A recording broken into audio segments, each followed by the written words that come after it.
Bonjour les amis du Padre Pio. Mon nom est Luc Lasselle et bienvenue de retour à Marchons avec Padre Pio. Vous savez que c'est très important de prier pour les âmes du purgatoire et vous savez même pas des fois pour qui vous priez. Ça peut être un ami, un membre de votre famille, un proche, quoi que ce soit, même un inconnu. Monsieur Jean Goyard, aujourd'hui, a une histoire extrêmement intéressante à propos d'un âme du purgatoire, très important. Et puis, à la fin, il va vous présenter la petite brochure avec la prière pour les âmes du purgatoire par le Padre Pio, qui est écrit à la fin. Alors, je vous laisse entre ses mains. J'espère que vous allez aimer cette vidéo. Et puis, n'oubliez pas de le partager avec vos amis, votre famille. Et j'espère vous revoir bientôt. Chers amis, fidèles du Padre Pio, bonjour. Mon nom est Jean Goyard et vous assistez au programme Marchons avec Padre Pio. Un pape peut-il aller au purgatoire? Est-ce contraire à la théologie et à la doctrine catholique de poser la question? Une partie de la réponse nous est donnée par un grand peintre et en plus par un bienheureux. Ce bienheureux, c'est le bienheureux Fra Angelico, dominicain, italien bien sûr, de Florence. Le merveilleux peintre, on peut dire un des meilleurs grands peintres de l'histoire de l'art, qui a peint un monde plus paradisiaque que terrestre. Dans plusieurs de ces tableaux, on voit des civils de toutes les classes sociales au purgatoire et en enfer, mais aussi des ecclésiastiques de tout rang, y compris évêques, cardinaux et même papes. Sur le plan de la théologie, on sait qu'un pape peut aller en enfer. Enfin, il est courant que les âmes du purgatoire viennent trouver des personnes ici-bas pour leur demander des prières. Vous vous en souvenez certainement, le Padre Pio disait qu'à San Giovanni Rotondo, il rencontrait encore plus de morts que de vivants. Les morts, c'est-à-dire les âmes du purgatoire venues lui demander son intercession. Aujourd'hui, le pape revenant du purgatoire pour demander les prières d'un saint. Le Padre Pio prouvait une amitié très particulière pour les âmes du purgatoire parce qu'elles faisaient partie de ses visiteurs fréquents. Il y a eu un moment où, encore jeune, il a dit « Je vois tellement d'âmes du purgatoire que je n'en ai même plus peur ». La même chose s'est produite avec sainte Luthgarde de Tongres, une religieuse cistercienne qui se trouverait aujourd'hui dans les Flandres, enfin, mais non, c'est en Wallonie, donc en Belgique, qui fut également visitée par les saintes âmes du purgatoire venues demander ses prières. Alors à une occasion, elle reçut une visite particulièrement inattendue. Ce n'était pas l'âme de n'importe qui, si l'on peut s'exprimer ainsi, c'était l'âme d'un pape. Laissons le père François-Xavier Choupe, jésuite, raconter ce qui s'est passé. Le pape Innocent III a été l'un des papes les plus importants du Moyen-Âge. Élu pape en 1198, à l'âge de 38 ans seulement, il a approuvé de nouveaux ordres religieux prônant la pauvreté et une vie simple, tels les franciscains et les dominicains. Des recherches historiques spécialisées ont mis en évidence la manière dont il a mené une vie simple en tant que pape et a suivi une spiritualité et un ascétisme authentiques. Il a également convoqué le plus important concile du Moyen-Âge, le 4e concile du Latran, remarquable pour avoir défini le rôle de l'Eucharistie dans l'Église, par la déclaration du dogme de la transsubstantiation, la doctrine selon laquelle, hors de l'Église, point de salut, l'obligation de la confession annuelle et de nouvelles lois sur la consanguinité et le mariage. Si l'on se place dans l'autre point de vue, du point de vue de sa fonction de pape, sa mission était de transmettre le dépôt de la foi, l'intégralité de la doctrine catholique et de défendre l'unité de l'Église et de la chrétienté. Eh bien, c'est ce qu'il a fait. Dans cet objectif, il a appelé et organisé 7 croisades, dont les plus importantes ont été les 4e et les 5e croisades, qui font partie des 9 croisades contre l'islam, qui étaient très conquérants, et également celle des Albigeois, qui en a fini avec le catharisme dans le sud de la France. Vous vous en rappelez, la doctrine cathare, notamment sur la sexualité et le mariage, contenait les germes qui auraient entraîné la destruction de l'ordre médiéval si on leur avait laissé libre cours. Cette doctrine manichéiste avait déjà entraîné d'importants troubles sociaux dans la société du sud de la France. Et enfin, Innocent III a entamé la croisade livonienne, l'une des expéditions qui a définitivement éteint le paganisme au nord de l'Europe, les pays baltes notamment, etc. Donc, un énorme travail. Il a régné 18 ans, et puis Innocent III est mort. Le même jour, il apparaît à Sainte-Luthgarde, dans un monastère donc, du centre de la Belgique actuelle. Surprise de voir un spectre entouré de flammes, elle a demandé qui était ce spectre et ce qu'il voulait. Et le spectre a répondu « Je suis le pape Innocent, qui était mort la veille, ou le jour même. » Personne ne le savait. Sainte-Luthgarde. Mais comment est-il possible que vous, notre Père commun, vous retrouviez dans un tel état? Et le pape, oui, je me trouve en effet dans cet endroit. J'expie 3 fautes qui auraient suffi à ma damnation éternelle. Grâce à la Sainte Vierge Marie, j'ai obtenu leur pardon. Mais je dois faire réparation. Donc c'était des fautes graves, selon ce qu'il dit, mais dont il s'était confessé en vie. Bien. Hélas, c'est terrible ici, et cela durera des siècles si vous ne venez pas à mon secours. Au nom de Marie qui m'a obtenu la faveur d'avoir recours à vous, aidez-moi. Et à ces mots, il a disparu.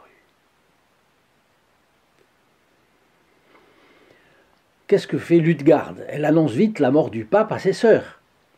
Et ensemble, elles se consacrent à la prière et aux œuvres pénitentielles en faveur de l'auguste et vénérable pontife, bien sûr, dont la mort leur est ensuite communiquée quelques semaines plus tard par une autre source.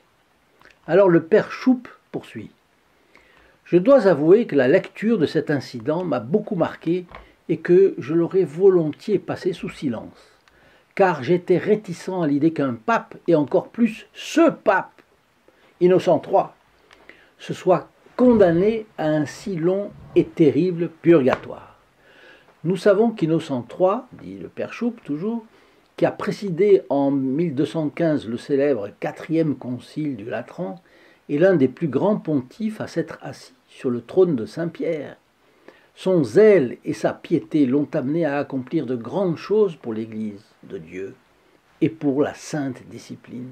Comment dès lors admettre qu'un tel homme soit jugé avec une telle sévérité par le suprême tribunal de Dieu?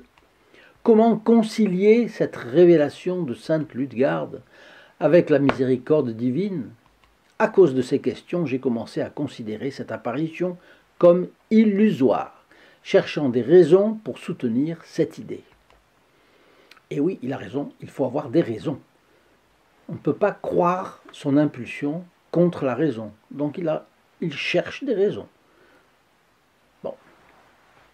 Cette réflexion est intéressante parce qu'elle met en jeu toute une série de nuances autour de la notion et de la vertu de miséricorde. C'est comme un problème difficile à résoudre. Par exemple, un pape qui est le père de toutes les nations, mais certaines se font la guerre entre elles. Comment résoudre? Comment prendre position? C'est très difficile. Donc il y a des problèmes très difficiles. C'est arrivé de nombreuses fois dans l'histoire. Chaque pays voit les choses sous le prisme de ses intérêts et l'Église, elle, a d'autres intérêts, elle a l'intérêt de la cause de Dieu. Elle tente d'harmoniser les frictions. Alors un problème complexe a de multiples facettes. Et la miséricorde, ce n'est pas simple. Ceux qui ne font pas d'efforts pour avoir une vision transversale, ou on pourrait dire globale, s'attachent au seul côté vers où les porte leur partialité, leur penchant, leur sentimentalisme pour certains, leur dureté pour l'autre, etc. Écoutons encore le père Choup. Mais ce que j'ai découvert, au contraire, est que la véracité de cette apparition est admise par les auteurs les plus sérieux et n'est rejetée par aucun d'eux. De plus, le biographe de sainte Luthgarde, Thomas de Cantimpré, est très transparent dans son écriture et en même temps assez réservé. Donc pas emporté, les nerfs à froid, etc. Je dois expliquer chez le lecteur, écrit-il, Quentin Pré donc, à la fin de son récit, que c'est de la bouche même de la pieuse Luthgarde que j'ai entendu les fautes révélées par le défunt, fautes que j'omets ici par respect pour un si grand pontife. En dehors de cela, si l'on considère l'événement lui-même, pourrait-on trouver une bonne raison de le remettre en question? Ne savons-nous pas, après tout, que Dieu ne fait acception de personne, et que par conséquent les papes comparaissent devant son tribunal aussi bien que les plus humbles des fidèles, que tous, grands et petits, sont petits devant lui, la loi étant la même pour tous, et que chacun reçoit selon ses œuvres? Ne savons-nous pas aussi que ceux qui gouvernent les autres ont une plus grande responsabilité et devront en rendre compte plus sévèrement? Le jugement de ceux qui gouvernent sera très sévère, dit le livre de la sagesse, chapitre 6, verset 6. C'est le Saint-Esprit qui le déclare donc, car aux plus petits d'entre eux la compassion attirera le pardon, mais les puissants seront examinés sans pitié. Le Seigneur de tous ne fera d'exception pour personne et ne s'en laissera pas imposer par la grandeur, car les petits et les grands, c'est lui qui les a tous créés et il s'occupe de tous de la même manière. Mais pour les puissants, le jugement sera sévère. Donc le père Choupe qui reprend, Innocent III a régné pendant 18 ans à une époque très troublée. De plus, n'est-il pas écrit que les jugements de Dieu sont impénétrables et souvent très différents des jugements des hommes? Tes jugements sont comme le grand abîme, dit le psaume 35, psaume de David, 35, verset 7. La réalité de cette apparition ne peut être raisonnablement mise en doute, et je ne vois aucune raison de l'omettre, puisque Dieu ne révèle des mystères de cette nature que pour qu'ils soient connus pour l'édification de son Église. Pardon. Ici finit l'analyse du père François-Xavier Choupe.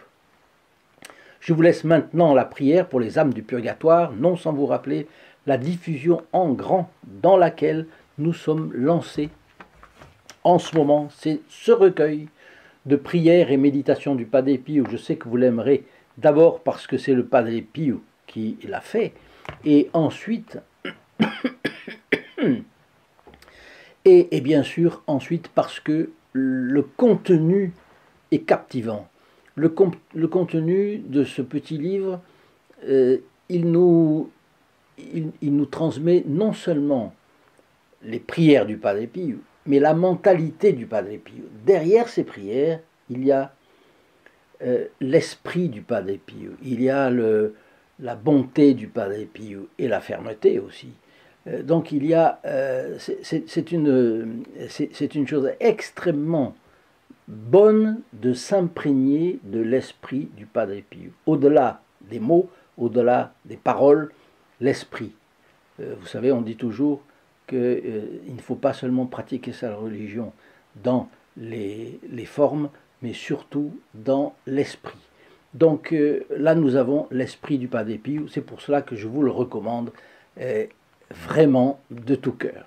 Alors téléphonez-nous tout simplement, d'abord partagez ces vidéos, puis téléphonez-nous au 08 05 36 08 47 pour commander ce recueil. Il est gratuit pour vous, le port est gratuit pour vous, l'appel n'est pas surtaxé, c'est le coût d'un appel local si vous habitez la France et les dom-toms. Ne vous découragez pas si vous tombez sur une ligne occupée, nous avons peu de postes et peu d'opératrices à cause des moyens économiques étroits qui sont les nôtres.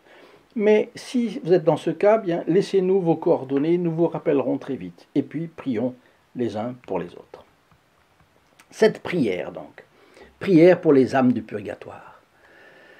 Ô mon adorable Sauveur, par votre précieux sang, par votre douloureuse passion et votre cruelle mort, par les tourments que votre auguste mère a souffert au pied de la croix lorsqu'elle vous a vu rendre le dernier soupir, daignez regarder avec pitié dans le sein profond du purgatoire et en retirer les âmes qui gémissent momentanément privées de votre vue et qui aspirent à l'instant à être réunies avec vous au paradis céleste. Je vous prie principalement pour l'âme de, vous pouvez citer quelqu'un, et de ceux pour qui je dois prier plus particulièrement. Seigneur, ne méprisez pas mes demandes, que j'unis à celles de notre Sainte Mère l'Église catholique, et à celles que notre Sainte Mère l'Église catholique vous adresse, pour tous les fidèles défunts, afin que votre miséricorde les emmène là où, avec le Père et le Saint-Esprit, vous vivez et régnez pour les siècles des siècles. Amen. In nome del Padre, del Figliolo e dello Spirito Santo, e così sia. Sia lodato Gesù e Maria, oggi e